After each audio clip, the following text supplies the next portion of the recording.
अस्सलाम वालेकुम dear students, welcome to JS academy. आज आपके पास यूनिट 12 ज्योमेट्रिकल ऑप्टिक्स के टॉपिक टोटल इंटरनल रिफ्लेक्शन के बारे में डिस्कशन की जाएगी। आज आपके पास जो टॉपिक है उसके अंदर हम ये डिस्कस करेंगे कि आपके पास जो टोटल इंटरनल रिफ्लेक्शन जो है वो किस तरह से होती है और इसके लिए जो कौन-कौन सी कंडीशंस का होना जो आपके पास है वो जरूरी है। ठीक है, और इस टॉपिक से रिलेटेड आपके पास जो नोट्स हैं, जो आपके पास डिटेल्स हैं, वो आपके पास डिस्क्रिप्शन में गिवन होंगी। चले चलते हैं फिर वीडियो की तरफ। सो स्टूडेंट्स, सबसे पहले हम देखते हैं कि जो टोटल इंटरनल रिफ्लेक्शन में जो प्रोसेस है वो एक्चुअली में आपके पास अगर किस तरह से होगा, इसके पीछे आपके पास एक कॉन्सेप्ट आपके माइंड में ये होना चाहिए कि व्हाट इज क्रिटिकल एंगल। क्योंकि टोटल इंटरनल रिफ्लेक्शन के अंदर आपके पास जो क्रिटिकल एंगल वाला जो एक कॉन्सेप्ट है, जो एक पॉइंट है, वो काफी इंपॉर्टेंट है।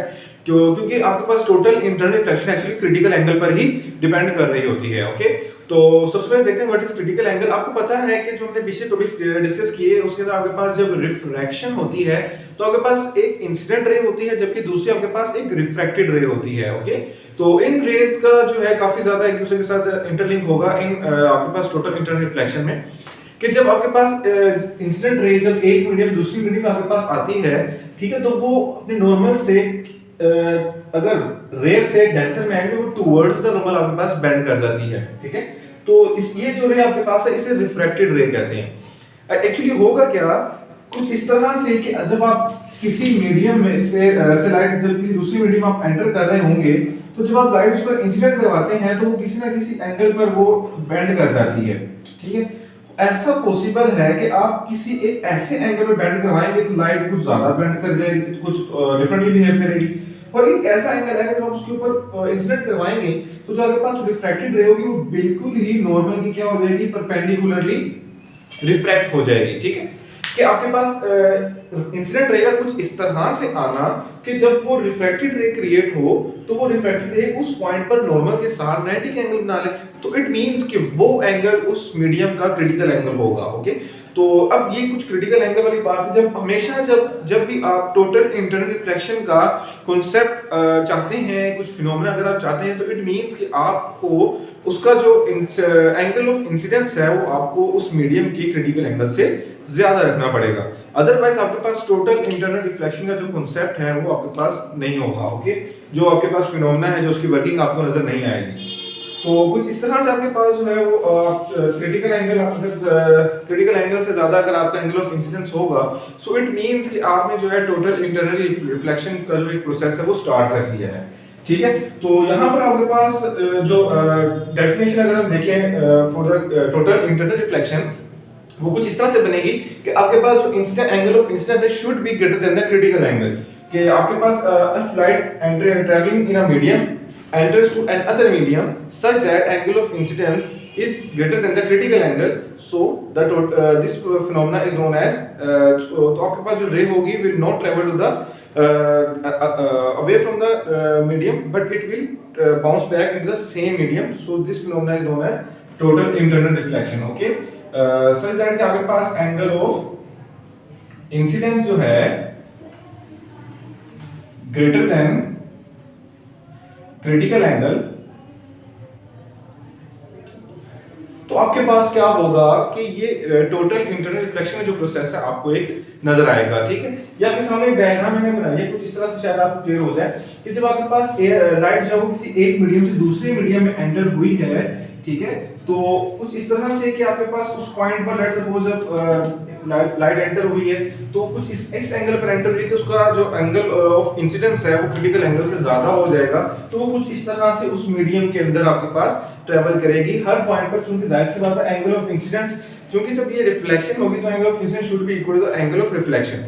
हमने देखा था कि जब आपके पास रिफ्लेक्शन होती है तो एंगल ऑफ इंसिडेंस जो है वो एंगल ऑफ रिफ्लेक्शन के इक्वल हो जाता है। तो जिस एंगल पे ये ट्रैवल करेगी उसी वही एंगल आपके पास दोबारा एंगल ऑफ इंसिडेंस और एंगल ऑफ रिफ्लेक्शन बनेगा और फर्दर डिस्टेंस आपके पास जो लाइट है वो ट्रैवल करती चली जाएगी। ठीक है, तो अब यहाँ पर हम देखते हैं कि एक्चुअली किस तरह से हमारे पास जो क्रिटिकल एंगल को कैलकुलेट किया जा सकता है और आपके पास एंगल ऑफ इंसिडेंस और एंगल ऑफ रिफ्रैक्शन जो है उसको वो किस तरह से आपके पास क्रिटिकल एंगल के ऊपर इंपैक्ट करते हैं, उनका इफेक्ट क्या है।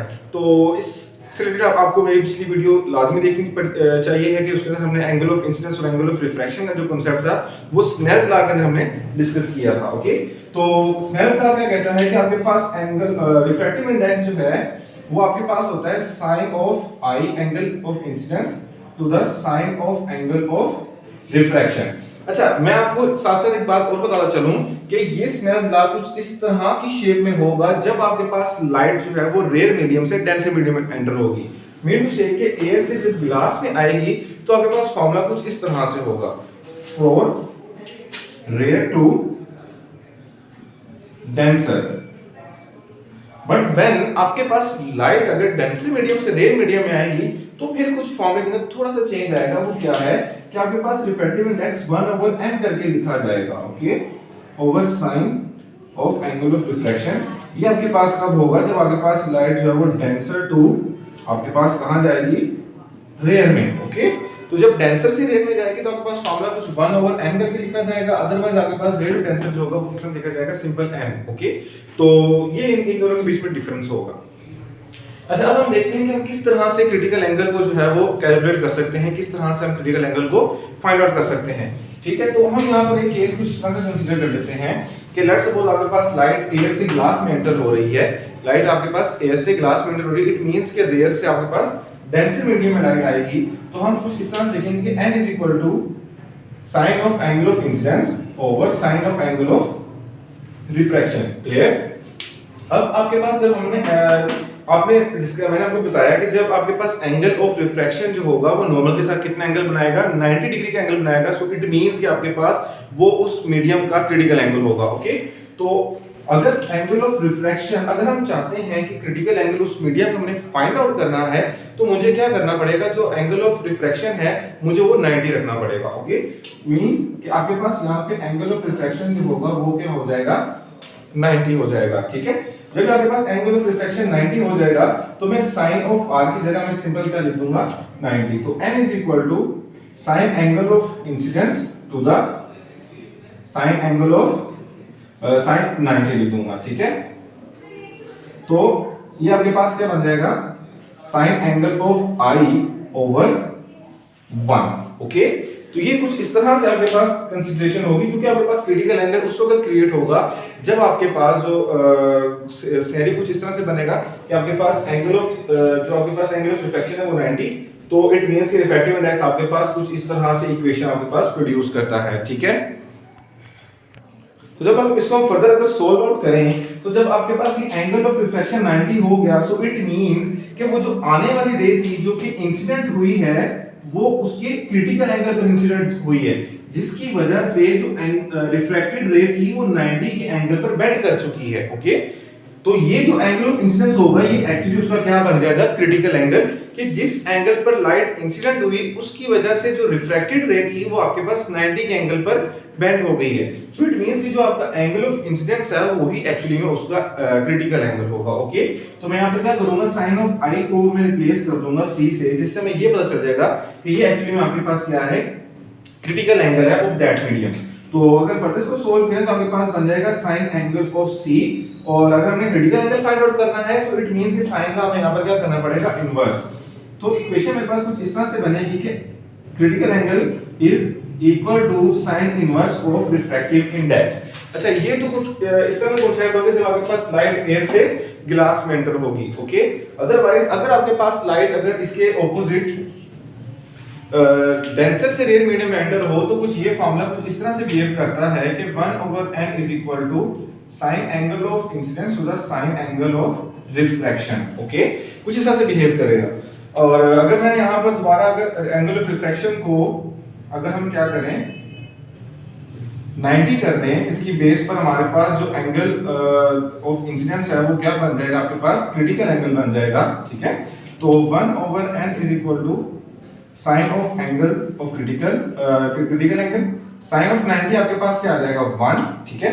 और अगर हमने क्रिटिकल एंगल फाइंड आउट करना है सो इट मींस कि मुझे साइन का यहां पर क्या लेना पड़ेगा, इनवर्स। तो 1/n sine inverse equal to angle of critical, ठीक है। तो आपके पास क्रिटिकल एंगल कुछ इस तरह से बहुत सिचुएशंस के अंदर फाइंड आउट किया जाएगा। अगर आपसे कहा जाए कि how can we calculate the critical angle of any medium, तो हमारे पास उसके लिए सिर्फ दो वैल्यूज का पता, एक वैल्यू को पता होना जरूरी जो कि आपके पास क्या है, उसका रिफ्रैक्टिव इंडेक्स, ओके। तो कुछ इस तरह से हम when light travels from the rare to denser और denser to rare we can calculate the angle of incidence, okay, oh sorry angle of critical. तो आई होप सो आपको आज का जो टॉपिक है वो क्लियर हुआ होगा। इंशाल्लाह आपसे नेक्स्ट वीडियो में दोबारा मुलाकात करेंगे। अपना ख्याल रखिएगा। खुदा हाफिज़।